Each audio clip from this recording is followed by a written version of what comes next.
Hey, everybody, welcome into another episode of the Connection Loop podcast, the podcast where we bring on sales leaders and entrepreneurs to give us their information, their take, their livelihood on what's been going on in their lives and careers so we can better ourselves on our sides and really learn from it.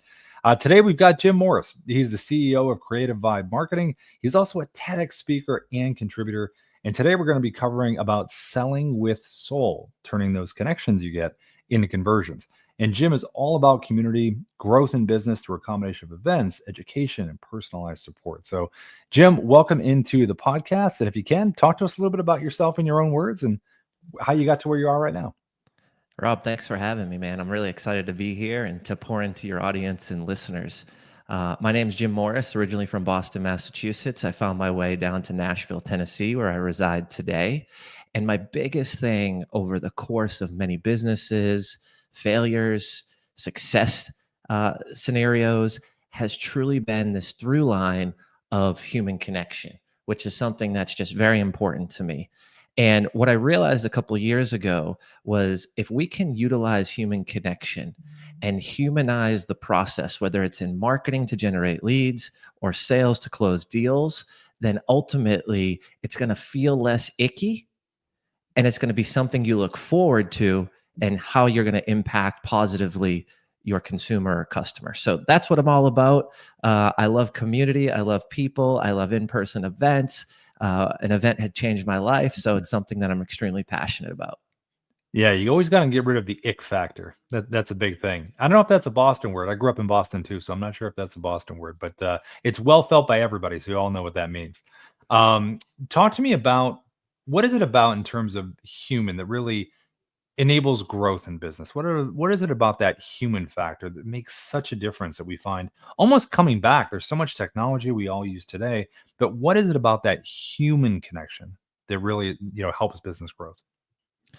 At the end of the day, it's in our bones, it's in our nature, right? We grew up in community, we grew up in tribes back in the day. This goes deep rooted and deep seated back years and years and years and years and years. So I think at the end of the day, we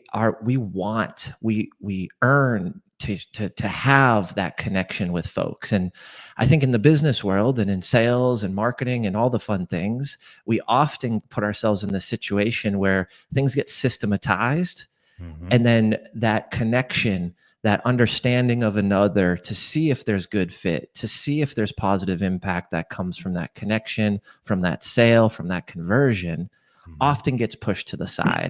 So I think, businesses and SOPs and systems, they're amazing, right? We Mhm. need to have those things. But how can we change the literature? How can we change the verbiage that we're utilizing in those processes and systems to really hunker us back down to who we truly are and what we truly want?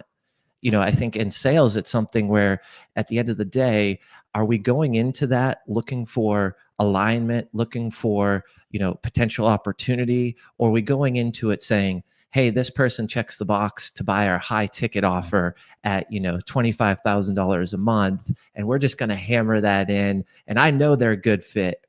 Yeah. I often go back to that understanding of, a doctor will get sued for malpractice if they don't, understand and ask questions before, and understand your symptoms before they give you the solution. Yeah. And in business, it's not malpractice necessarily, but what it is it's killing your sales process. It's So mal result. exactly, man, Yeah. exactly. Yeah. Yeah, that's a great point. I think if you don't have a good understanding of that, and it comes back to human relationships, like you're saying, having the framework of your structure and strategy, where the people fit in, and then having that connection within there. How did you come to that? Was that always kind of naturally within you in terms of that connection part of you, or is it something you learned as kind of you went along?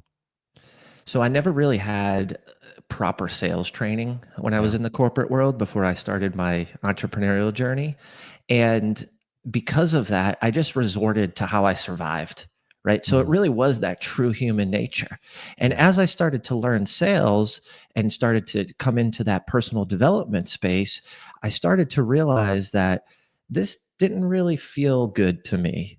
And some of the teachings and the ABC always be closing, and it's, to the next person, numbers, numbers, numbers. And uh, that just didn't sit right. So because I looked back on the history in the corporate world and said, hey, things were going pretty well, right? Like I was pretty successful. And I don't Mm. say that in a boastful bragging way, but I say it in a humbled way. Right.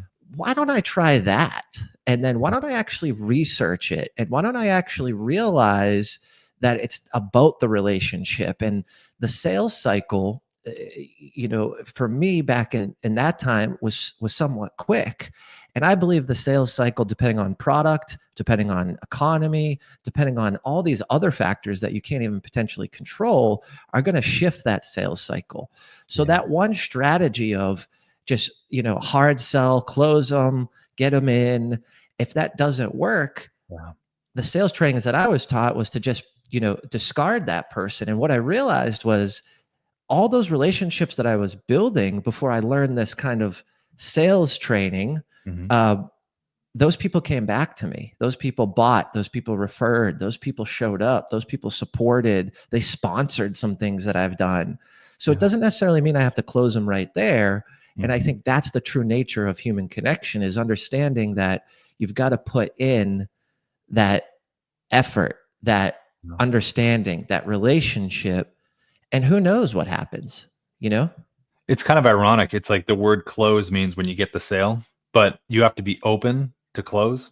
It's kind of an interesting, kind of weird thing. Maybe we need a different term for it for when the sale is done, because it just Totally. opens up a new relationship. You had the relationship with them as a prospect, but then they agreed to work with you, and now you have a different relationship with them as a client. So the relationship continues just in different forms.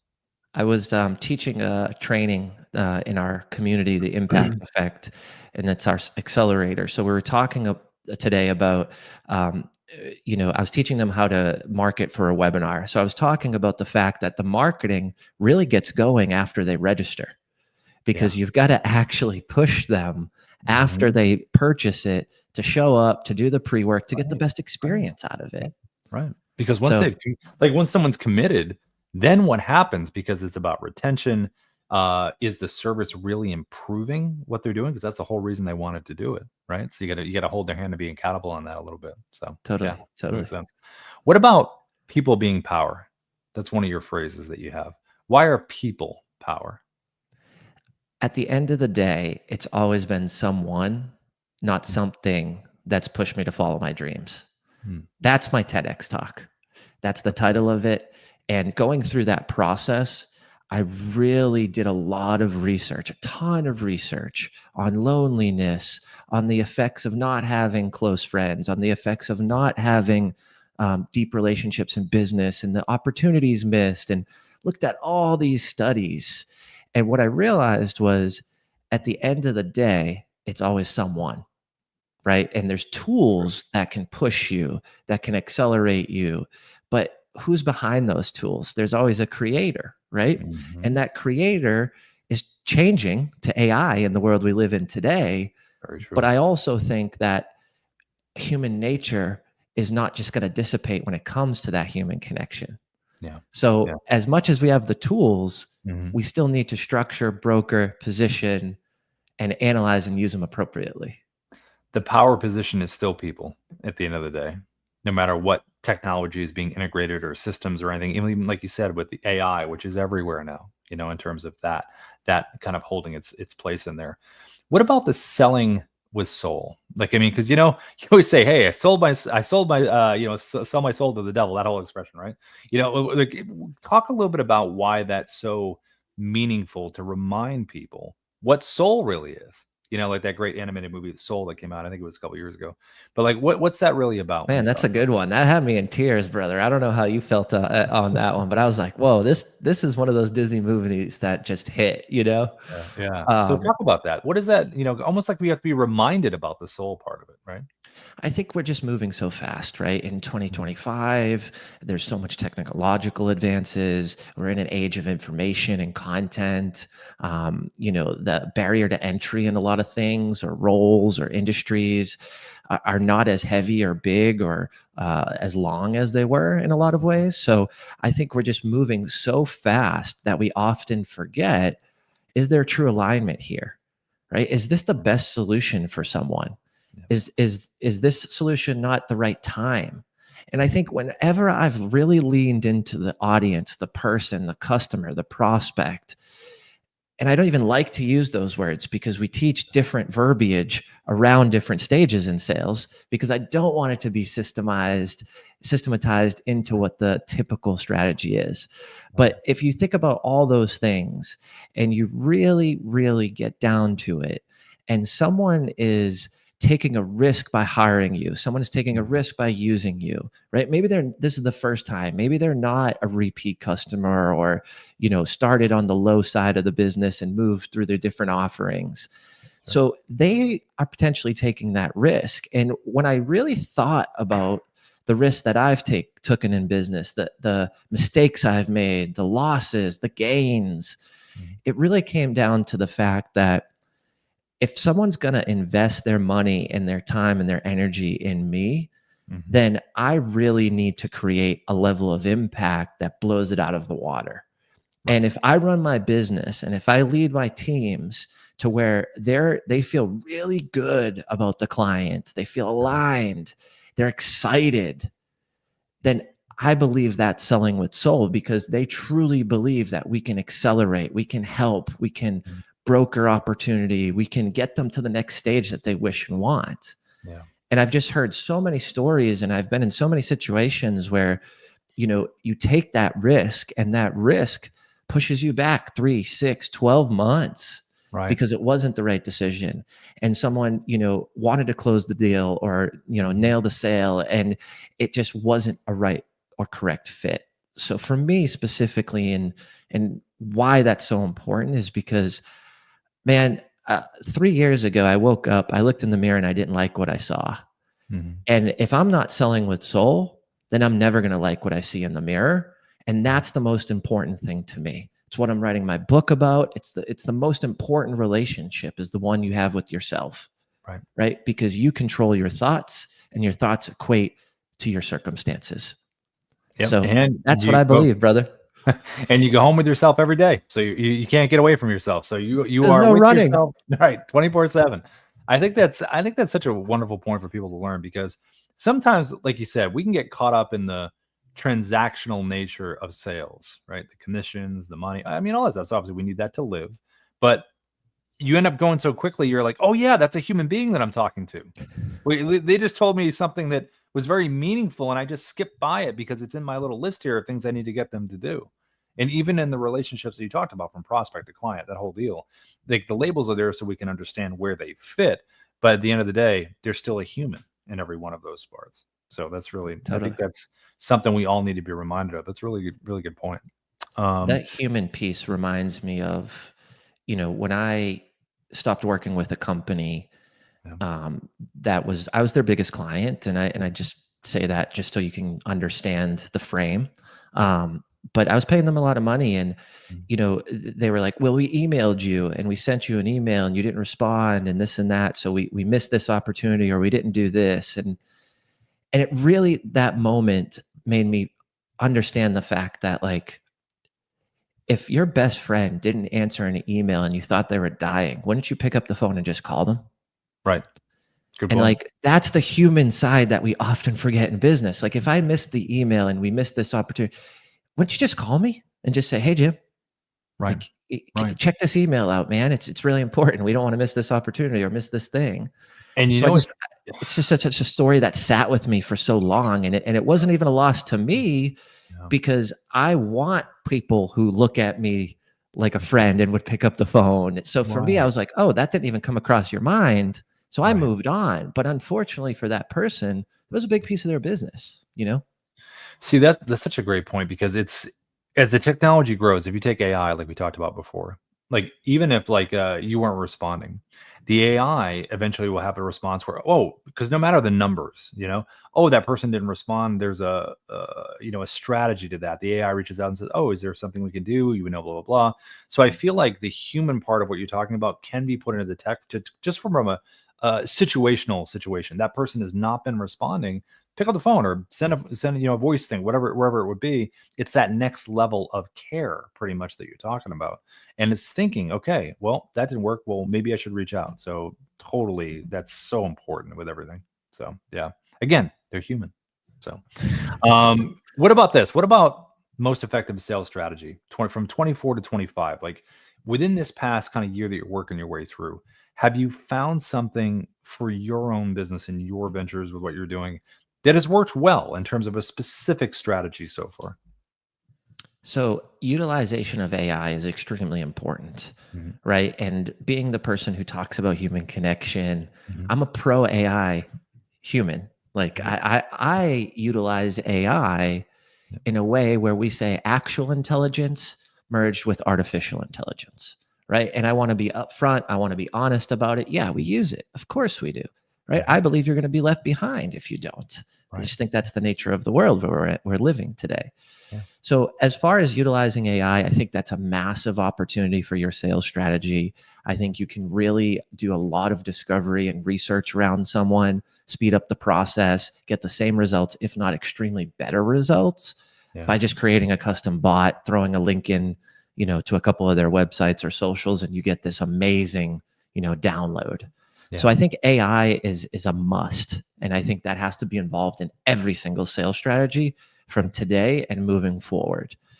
On the other side of the human connection piece and the actual intelligence side, my biggest it's going to sound so like not super cool and sexy, but the biggest strategy in sales that's worked for me is audio voice notes, whether it's SMS text message or in the DMs or Facebook Messenger. yeah, And the number one thing that I want to share with that is personalization around that audio.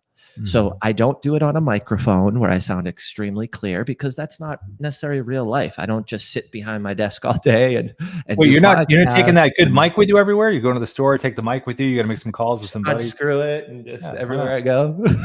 Yeah, um, so for me, it's really important to just shoot out audio messages, DMs, Facebook messages, all with the voice note.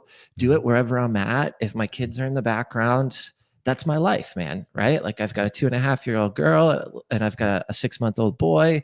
So like they're involved in what I do. And I think that human element, someone hearing your voice, it's not mhm, AI. It's not, is this a virtual assistant? Is this a VA? Like it just makes the conversation a little bit more legit, mhm, and I address people by their name so they know that it's Jim, right? It's right. like, "Hey Rob, how are you Yeah, doing, brother? I just saw you post, X, Y, and Z. Happy anniversary. Also, I love the cake you got for your wife on mhm, Mother's Day on Sunday. Like you yeah, absolutely crushed it. I'm glad my wife's not friends with yours, because she'd see that you showed up and showed out, and I kind of right. shit the bed a little bit with my plain cake, right?" Yep, And, yep, and then it goes into like, oh, I also noticed you're a fitness trainer, and I've mhm, got a community, an accelerator. It's called Impact Effect, and I'd love mhm, to just maybe get you in to teach what you're an expert at, or let's just jump on a call, maybe, man. Like, mhm. let me know if this interests you, brother. I love what you're doing, and I want to support you. You do that in an audio, you are beating 95% of people in the DMs, like just straight up, you know? That's so true. And we do a lot of that with Dub, where we send videos, to people's DMs and the personal ones and things like that. And it's just such a refreshing change from the normal copy and paste text stuff that the other 10,000 people got and you got as well. It just Yep. really takes away from that. Again, the whole point, breaking through the noise, having that connection, all of that is along those lines. Yeah, that's cool.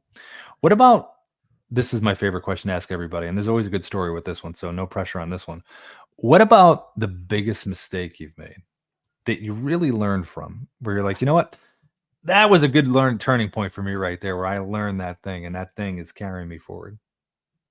The biggest mistake, and it's going to sound cliche, but the story will kind of back up why, is listening to my gut.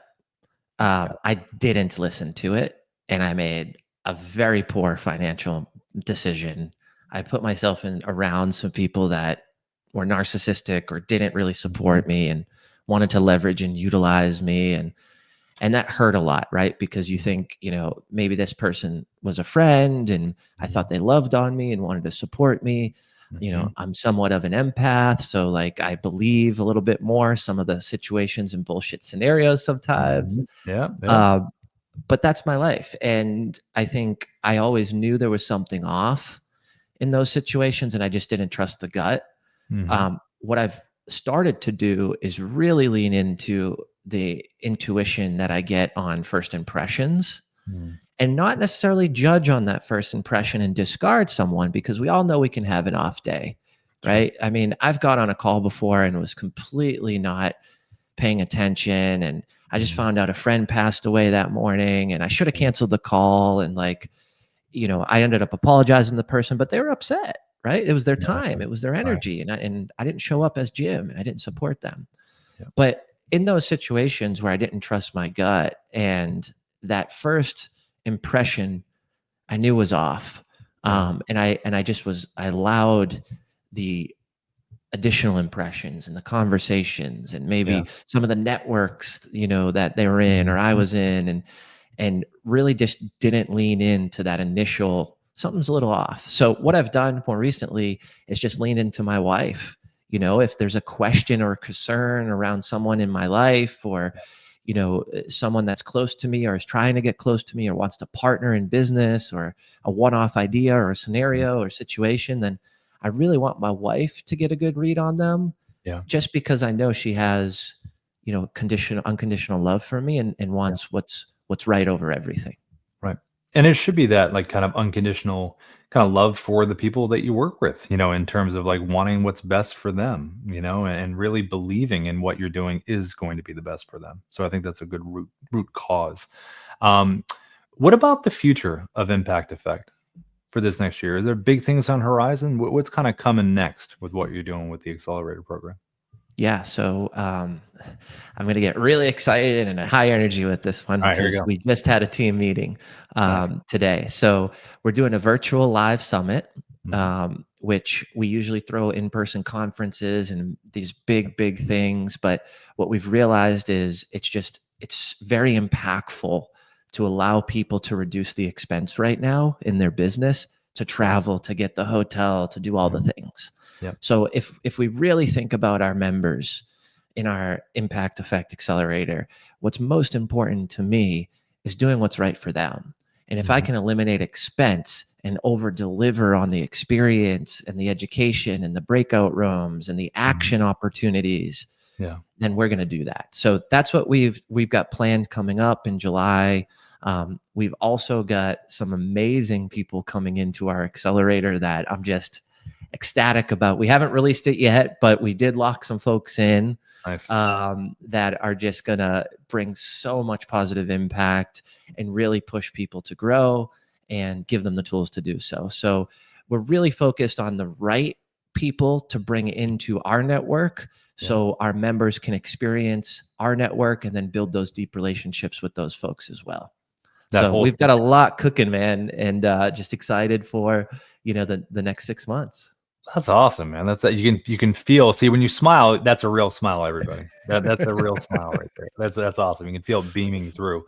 Um, Before we go, what's your piece of advice for people watching this in terms they're in sales, they're sales leaders at some kind of capacity, they're an entrepreneur, people that are really almost need to be reminded of some good advice on some things. What do you got before we go? We often forget that we're typically assuming a lot of things when it comes to our clients and our customers. The hard thing to do in a lot of cases is be bold and ask them how the experience is, what didn't work out in our sales call for you to not to convert. Yeah. Those are the hard things because they take extra time and they don't correlate directly to revenue. But I think those are the most important things to stay up top and in front of different trends, the economy changing, Mhm. just different conflict and scenarios that we can't control, whether it's in your industry specific, your Yeah. niche, or whatnot. So I would advise you just to slow down a little bit in order to get that honest, real, true, vulnerable feedback when you're asking those questions of your current customers, past customers, prospects, sales that you lost. Yeah. Dig deep for the truth. The first question, the first answer isn't going to be the truth. The second one isn't going to be. It's really that third thing that comes out of their mouth. That's the real root of why they didn't join your program or hire you, or use your product or service. Yeah. And I think we just need to slow down a little bit to really realign on a lot of those things. And when we do that, we get some really good information. We may change some marketing, some messaging, and then boom, man, that hockey stick kind of just hits, and that Yeah. revenue spikes. So that's something that I would definitely share with anybody listening today. And everybody in Boston, when he said hockey stick, he was referring to the Bruins. So thanks for tuning into that. That's awesome, Jim. I gotta tell you, you are your presentation's amazing. You've got a wonderful energy. It's very grounded. It's very real. When you're talking, I think a lot of people in sales can take that away because it feels like we're just talking, and that's really what we're doing, and that's really what sales is, and a big part of it is feeling like you're being heard and you're talking right to the person like this. So that's great. Jim, I couldn't agree thank you so more, much man. for joining us, my friend. Thank you, Rob. I really appreciate this. This was an amazing conversation, and I wish you an amazing rest of your day, brother. Yeah, you too. Everybody, thanks for tuning in. And you're going to be seeing Jim everywhere. Maybe see him again doing another TED Talk. You know, take care, everybody. Thanks, Jim.